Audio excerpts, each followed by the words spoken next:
narito na si Governor Helen. Gov, magandang hapon po sa inyo. Magandang hapon po, Gov.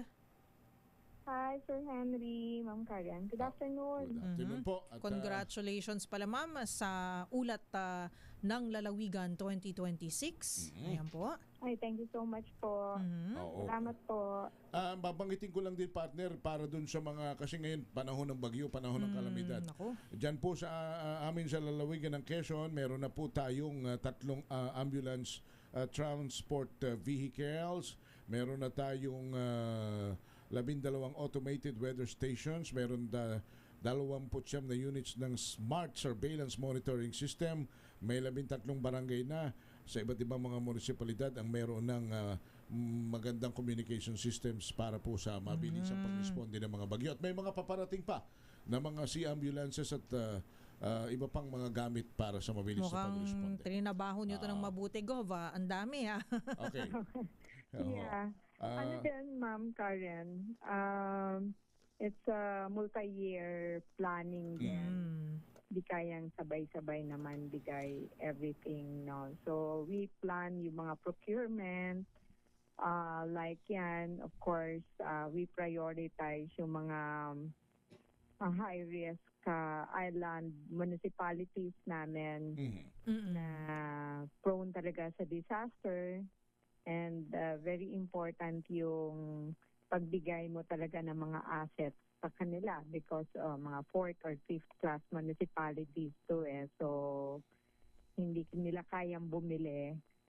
So, might as well kami na lang yung nagbibigay galing doon sa ating disaster fund also. But, yeah, every year, ni-schedule namin yung mga barangays and municipalities.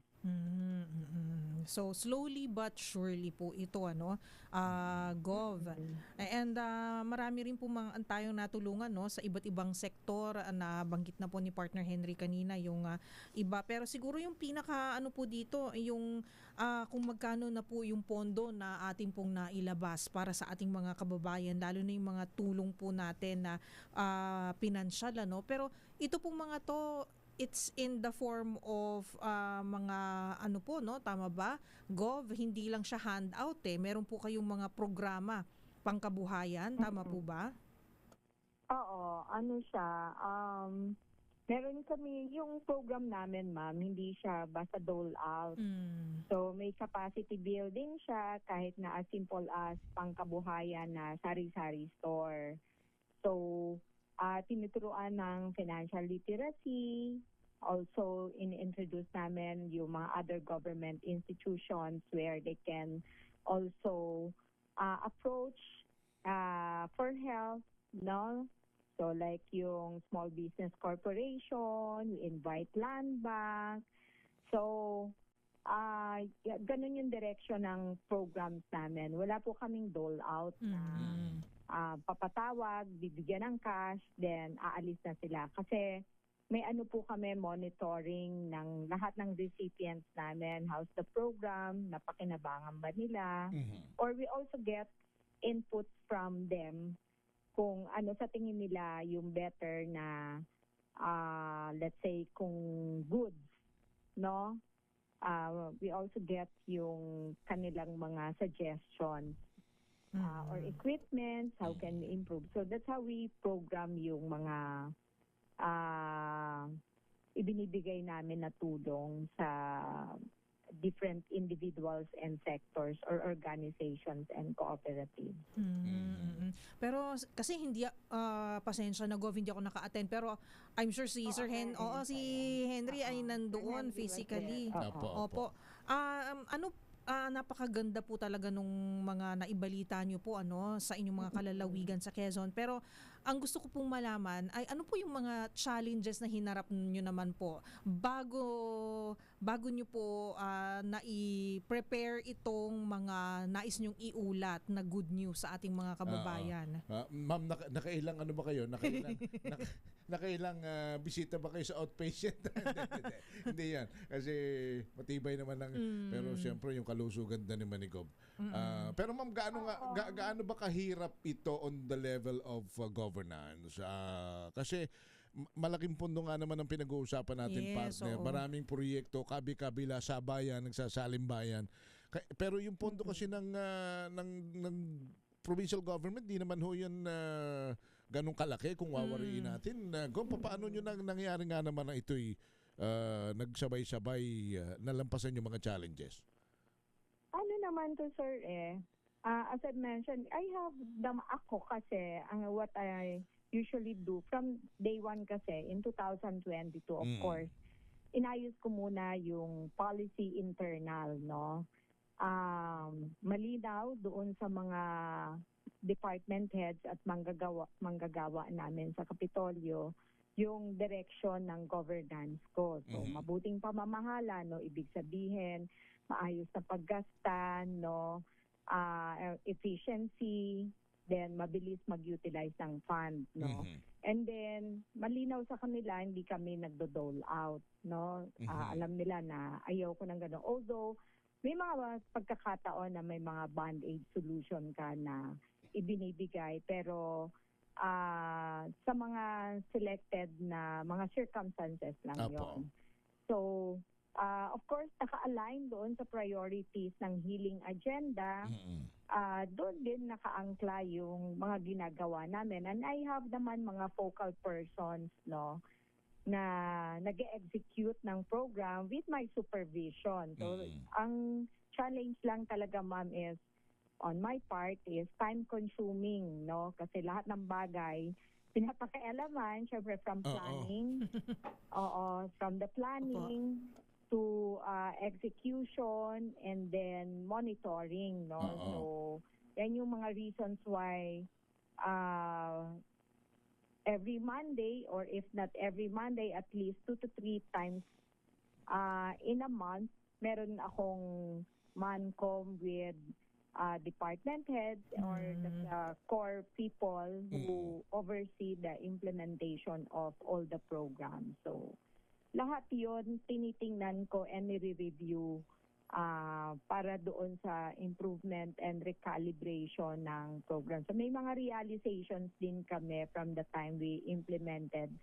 So in 2022, of course, may ilan kami na na-implement, pero kakaupo ko po lang nun. Then, sa pagdaan ng taon, nagre-recalibrate po kami ng mga policies, no? So nag-i-improve kami kung paano namin ito ibibigay doon sa mga recipients namin, or of course yung pondo, paano kami magpapalaki ng pondo sa health, no? Saan namin ito kukuhain. Pinaplano talaga. Challenging, ma'am, kasi may mga times, like ngayon po, August, no? Naka-half year na tayo, yung social services namin, ano na siya, draining na yung initial fund na inilagay namin from the annual investment plan, no? Sa aming annual budget, no? So, of course, you have to review saan kami kukuha, if there's a locally sourced ba na dumating, or may mga unimplemented programs that we need to sacrifice for us to sustain yung social services until December 31. So, yan yung mga challenges, ma'am. But, by experience from 2022, natutuwa naman ako na at the end of the year, sumweldo on time, naibigay ang benefit ng manggagawa, nag-last naman yung fund, wala namang tinanggihan, walang isinarado, yung mga ganun ba. So, basically na ibibigay ba? May mga challenges, but naitatawid. Naitatawid. So, yun yung lagi kong sinasabi doon sa aking mga staff, also sa mga municipal government. Lagi ko minimension sa kanila, pag tiningnan yung pondo kasi laging kulang At programa mo, ano yung kaya mong gawin, then do it. Pero ma'am, yung kasing consistency and your consistent yung sustainability. Sustainability. Yun po yung pinaka spirit of my report ng ulat ko talaga is from day one na sinabi namin, gagawin namin to, ang gusto naming ibida na-sustain namin. Na-accomplish yung lahat actually. ng programa na inilatag namin and nakakapagdagdag pa kami. So yun na yung to summarize the message is that we're true to our promise and that we were able to do it not as a political Hindi nga lang program. basta nagawa, you exceed doon sa doon sa expectation na kanya nga sabi nga na ba consistently improving lalo na nga po yung mga programa. Well, siguro partner, ang isang mabigat na batayan din na nagpapatunay naman yung 4 na taong singkad na dire-diretso na nagawaran po kayo ng unqualified opinion ng Commission on Audit na nagsasabi nga na kapag nung nireview nila kung paano pinamahalaan lalo na ng inyo pong pamunuan ang paggamit ng pondo ng bayan, wala silang nakitang palso, wala silang nung reviewin nila malinis na napatunayan na na-utilize ng maayos yung pong pondo, Governor. Oh yeah, basically kami naman po nagre-review kami palagi ng performance namin sa Kapitolyo. Also yung lahat ng mga decisions namin guided kami. Laging matanong ako So okay ba to? Sabihin paano titingnan ng COA, so yung sistema and proseso talaga na-set na po namin yon. So sinusundan na lang namin yon. So yung pag-create ng mga new programs and how to utilize yung mga program designs and everything should be aligned with the auditing rules and regulations. So we're happy na nagagawa ng pamahalaan panlalawigan consistently po yung ganung pamamaraan. Kasi syempre yung trust din ng tao doon. Tinitingnan din nila yung performance ng Kapitolyo. Kung paano kami tinitingnan ng mga agencies na nagsusupervise doon sa aming mga ginagawa. Yung pagtapo ng pera. Yung nabanggit nyo kanina, Gov. Herentan, ma'am, yung sustainability, mahalaga rin po ito kasi nakikita nyo po yung growth and effect po ng pangmatagalan po na mga programa at proyekto dun po sa ating mga beneficiaries, tama po. So kaya ito po ay inyo ring prioridad na dapat it's for the long run, ika nga pang matagalan hanggang sa makakaya po natin, hindi lang one time, big time. Opo. That's why yung program po namin may capacity building component. Yung mga recipients namin and nagbibigay kami ng mga karagdagang kaalaman sa kanila, and then tinututukan namin like yung testimony nung isang farmer na even sa pag-harvest nila, hinahanapan namin sila sa market linkage saan merong makakabenta ng maayos na presyohan para sila ay kikita. That's how we support the farmers group, sabihin, if they're committed, we're also committed to them, na hindi namin sila iiwan. And yun din kasi dati nung nasa Congress ako, whenever I ask the national government agencies, yun yung inaasahan ko na sana ginagawa ng NGAs. Hindi yung basta pagkabigay mo, you don't measure at all the impact of what you gave to the recipient. Kailangan may continuity and it's the LGU, kaya importante talaga yung role ng local government. Tapos mami yung inclusive governance kasi we cannot deny the fact naman, partner, kagaya din sa ibang mga lalawigan, matindi ang politika din sa amin sa lalawigan ng Quezon. Pero natatawa na lang si Gov. Pero yung maraming mayor ang mga nakakausap din natin at they're very much thankful to our governor sapagkat walang ganon, wala na ngayong pinag-uusapan ganon. Ikaw kasi so you feel very supported naman ng mga LGUs sa Gov, At saka ramdam ng tao kahit sino pang mayor sa inyo, sino pang barangay chairman sa inyo, naramdaman yung daloy ng tulong governor. Yes po. Kaya nga sabi nung paano ba maging how to be pero yung inclusive governance, para lang humaintindihan din ng ating mga kababayan, lalo na yung mga magsasaka, mangingisda. Ano ba yung pag sinabing inclusive governance? Kasi sir, alam niyo po, yun yung reason ng failure ng government eh. Pag nahahaluan ng politika yung what should be done to the people, 'di ba? Apo. So, deserve nila yon, no? Ibig sabihin, anumang sektor, just like yung sa amin, sa Quezon, we see to it na nare-review namin, well, ano ba ang ginawa namin sa different sectors, no? And may participation sila. So, yung kasama sila doon sa pagpaplano, kasama sila doon sa execution, definitely magkakasama kami, and then magkakasama after, no, yung pag-review.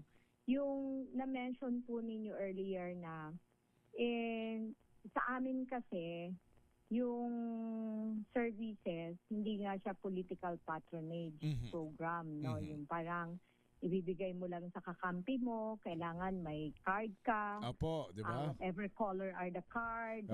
Tapos dapat we don't do that po in Capitol. That's why lagi ko pong ipinapaliwanag sa mga tao sa amin sa Kapitolyo.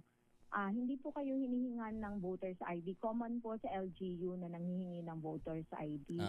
Naririnig ko po yan dati kasi nung congresswoman ako, hindi po ako botante, kasi hindi po ako bumoto, hindi po ako nakarehistro, things like that. So sa amin, basta kailangan mo ng tulong, open po yung Kapitolyo. Wala pong tinitingnan na supportive ba yung kapitan or what. And then wala po kami endorsement.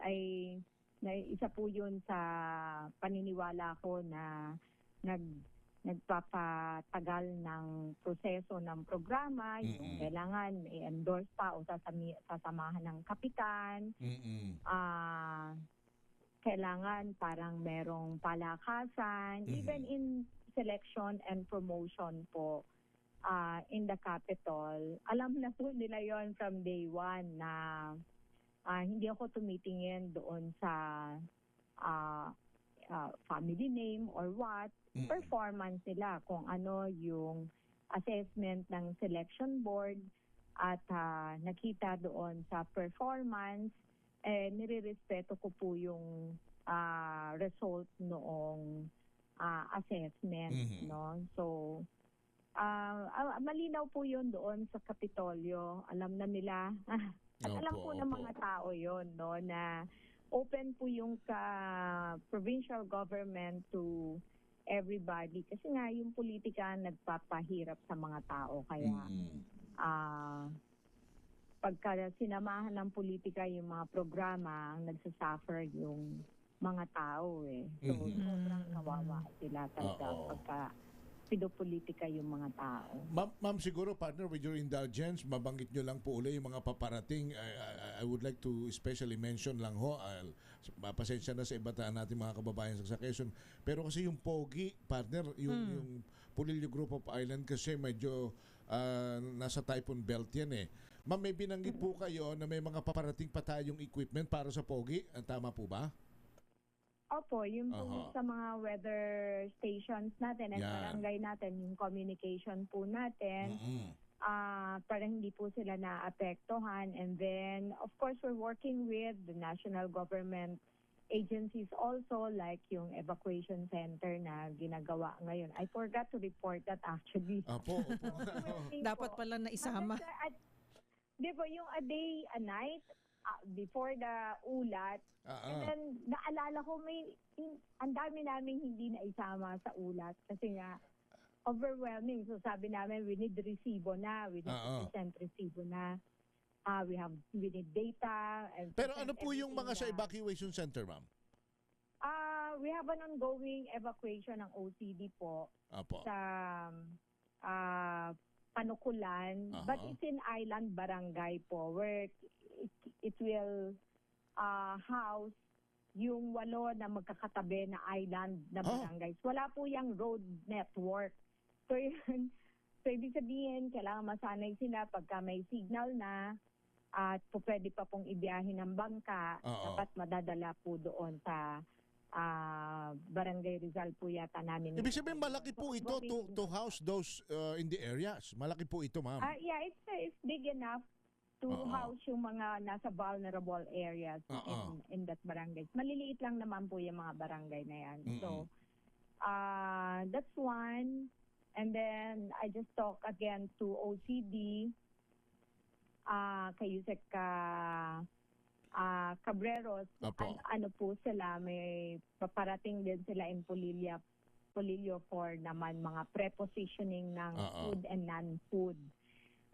Things like that. So, yung partnership with doon sa when it comes to disaster, ini-strengthen po namin. And minomodernize po namin yung mga equipment namin. And napapakinabangan na po nila yung mga binigay namin sa kanila. Lalo yung mga sea ambulances, ma'am, napakalaking bagay nun. Yung ambulances, actually, mga additional na po yan. We have like, siguro po less than 100 ambulances all in all. Or 100. More than 100 na ambulances sa buong Quezon being operated by the provincial government. So, naka-scatter po yan sa lahat ng bayan and then sa mga hospitals po natin, nasa mga satellite offices po natin. Pag meron kaming ambulance, yung patient transport vehicle, meron po yan na isa pa na rescue naman. Rescue vehicle. So may partner siya na. Dalawa po, naka-partner po yan. So, dire-diretso yung takbo po niyan, actually 24/7 non-stop na po yun. And nagdadagdag po kami kasi dahil sa non-stop po talagang nasisira na rin yung mga ambulances na mga luma namin. So magpapalitan ng bago po or dadagdag po kami ng bago. And then nakakahingi naman like mga LGUs po were given by PCSO. Ang alam ko po, ang DOH nagbigay din sa kanila. Sa lahat na yung mga munisipyo po, binibigyan po sila. Kaya I told them to utilize it naman, hindi parang lahat sa amin. Kasi libre po sa province ang paggamit ng ambulances at saka rescue vehicle. Then we received from PCSO, 2 PPV po. So, nakalagay po sa provincial hospital naman namin. Yung si ambulance Gov, no, nabanggit nyo rin na kasi para may inter-island po na naaabot yung mga malalayo pong mga isla, yung mga malalayo pong mga baryo, barangay.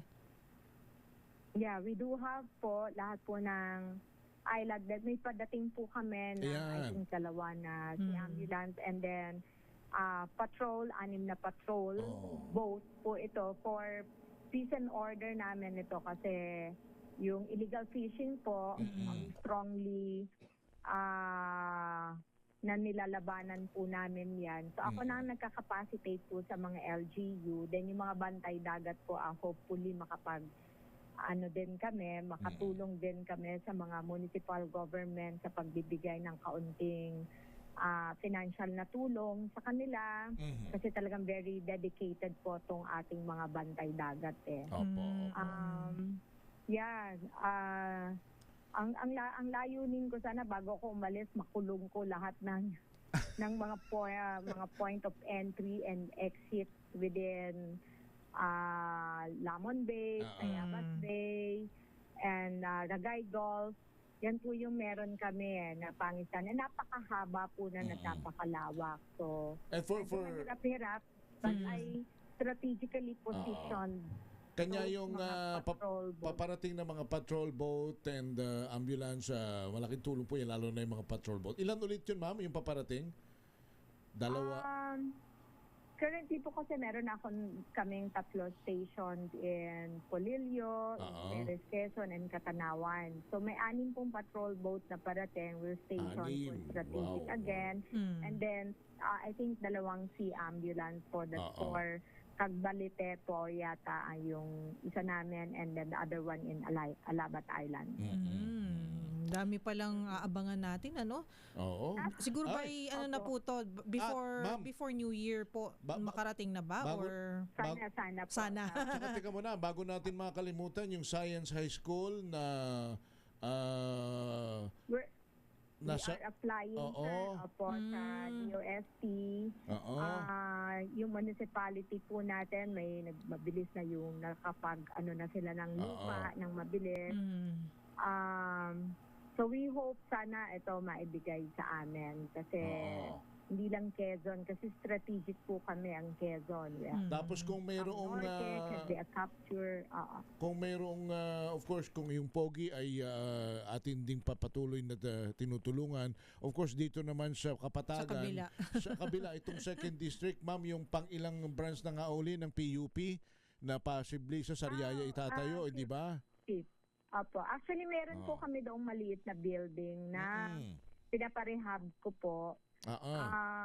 And then, yung future use long term po namin, hopefully next year, makapag-construct kami for ilang programs. So, of course, we'll start muna mga ilang programs and then habang lumalaki, sana tutulungan natin just to have an access to state university. Oo.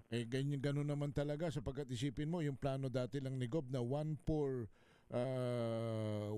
family college graduate partner, one in every 4 family, meron ng 103 beneficiaries. Yung Doctor of Medicine, di ba? Year. Wow! Dati pinag-uusapan lang natin dito yan, pinagkukwentuhan lang natin na plano. So, graduate na. Okay. Oo. Tapos yung nagdo-Doctor of Medicines. Po yan. Ma'am, ito po yung first batch po nito, no? Tama po ba? Yung first batch po namin yung one poor family po, ang requirements niya is of course coming from the poorest of the poor. And then wala pa pong nag-graduate sa college in the family. So in the family, no? So, and then full scholarship po yan. Any program na kinukuha ng bata, basta nag-apply siya, nakapasa siya sa assessment tool, yon. Yung College of Medicine there now, diba? Third year yata or papunta na sila sa junior intern. 33 na yung beneficiaries niyan, ma'am. Magkakaroon na tayo ng 33 doktor nag-graduate dyan sa atin. Diba? Yes po. So Oo. hopefully sila yung tutugon po doon sa mga problems natin in the areas.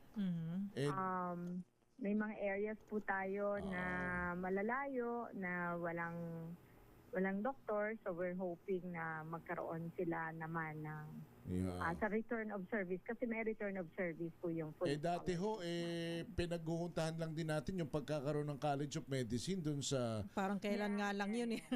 sa SLSU, di ba? Na hindi rin ninyo tinantanan ang CHED na hindi nangyayari po ito. Huwag kayo mag-alala, wala pa rin po hanggang ngayon. Ano ba yan? Doktor para sa bayan. Hindi, pero di ba may mga nag-aaral na? Oo.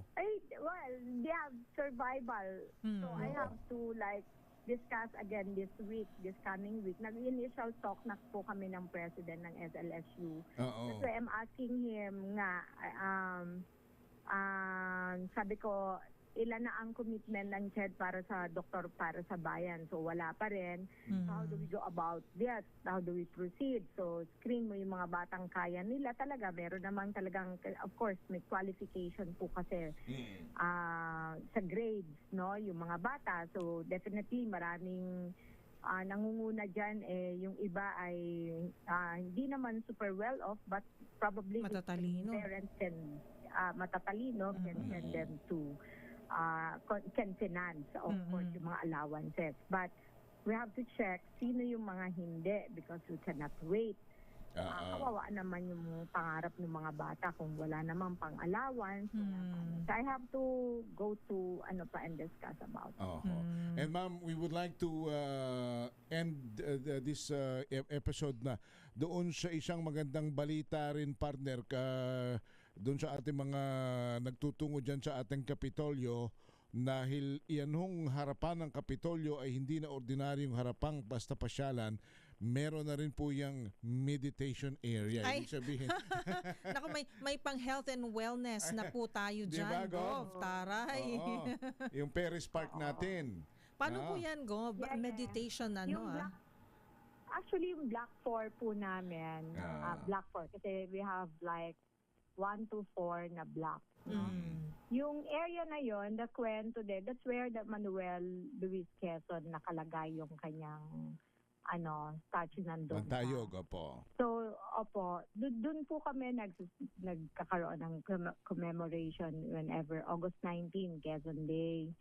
So, yung area na yan, parang gubat nung dumating ako, no? Ang dumi-dumi. Tapos, Then there's a fountain. ma'am, ano yan eh? And a kwento. Kinatatakutan yan actually kasi maraming Talaga? oo kasi nung Kasi mawalang madilim galang or na, ano? madilim, No may mga merong- may mga nang hold up. Oo, talaga. Ano ba yan? Totoo yan, totoo Yeah, yan. Na-cover ko ho yan nung reporter ako sa Talaga? Yes, ma'am. So pati ikaw natatakot kang pumunta doon.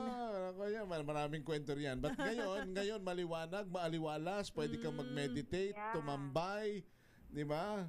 Yes. Oho. So, ngayon, ginawa po namin yon, ni-repair po, and then open sa, of course, priority sectors natin like elderly, pregnant, PWD, Diba? but it's more of a quiet area. Oho. So, undi-undi po namin pinapaganda yung area, nagagamit na po nila. Mm-mm. Actually, binuksan na namin yan last year. Just that medyo overwhelming yung mga tao na nagpunta. Mm-mm. And then, nag-set na po kami ng policies. Although, nung nag-open kami, may mga policies just that hindi na-enforce properly ng aming security unit. No? Mm-mm. So, ngayon, strictly we're enforcing it. And hopefully, alagaan nila. Kasi nga, syempre, ginagastusan din naman yung pag-aayos, sir. So, Opo. yeah. I heard nung August 19 from the time nung afternoon, may mga tao na po na naglalakad doon. Opo, at may mga may mga nagpa-schedule na ng magpag-meditate. Baka may Pag-yoga. Baka may dyan, Gov, Pag-yoga. May mga mag-propose dyan, at Aba, biglang magpakasal na binigyan sa mo- inyo. Binigyan mo sila ng idea, Kayong kuning ninang. Di malayo yan. Baka maging, alam mo yung mga prenuptial, so shoots, baka sabi nga nila, Pwede. ma'am, ngayon daw po ang Paris Park ay Instagrammable na. Aha. Anyway, Gob, salamat po ng marami sa inyo pong pagbibigay daan uli para maiparating sa ating mga kababayan ng mga plano at mga accomplishments po ng ating lalawigan. And of course, salamat din po sa inyong patuloy na pagtitiwala sa ating himpilan. Thank you so much, ma'am. Congratulations po, Gov, ulit. Po. Maraming salamat po. Happy weekend po. Ay, sir, Yes, ma'am. pa-announce lang po ako. May medical caravan, Opo. surgical caravan ako. Tomorrow in Dolores. And on Sunday sa Manggalang Kiling in Sariaya. Ayan. So walang pahinga si Gov. Opo. So Kulang po ang tupo. bukas is Dolores, Sunday is Sariaya. Opo. Ayun. Sariaya. And then on the 29 po in Mulanay and on the 30th ay Pitogo. Yung Pito. exact na mga lugar, Gov, siguro check siya sa social media, sa Facebook page, no? Apo. Pabanggit na lang po. Yes, ma'am. Sa mga Opo. barangay. We will. Thank you po. Salamat, ma'am. Thank you, Ingat po Gov. kayo. Thank you so much. Thank you lahat. Salamat po. Si Governor Helen Tan, ang aming masipag at mahusay na gobernadora sa lalawigan ng Quezon, Samantala. Flash Report. Flash Report! Noche, ano yan na kumpirmado na, patay, susunog? Yes, Henry at Miss Kay, apat na yung kinormermang patay ng Bureau of Protection ng Pasay. Ang nasawi na dito sa sunog na sumiklab sa may Tenco Street, Barangay 107 sa lungsod ng Pasay. Yung pang-apat, Henry, natagpuan dito sa isang CR habang yung tatlo pa, yung isa dito ay magkayakap, isang 3 years old at isang senior citizen, habang yung isa ay nandoon sa hindi naman kalayuan dito sa ground floor ng nasunog na bahay kanina. 4 naman yung naitalang sugatan at nasa ospital ngayon, isang mag-asawa at yung 2 anak. Pareho silang magkakaanak, Henry, nakatira dito sa bahay. Yung borders, merong borders, nakatalon lang yung borders, kaya nakaligtas dito sa sunog na sumiklab sa residential area na kung saan makikita natin na light yari sa light materials. Maliit din yung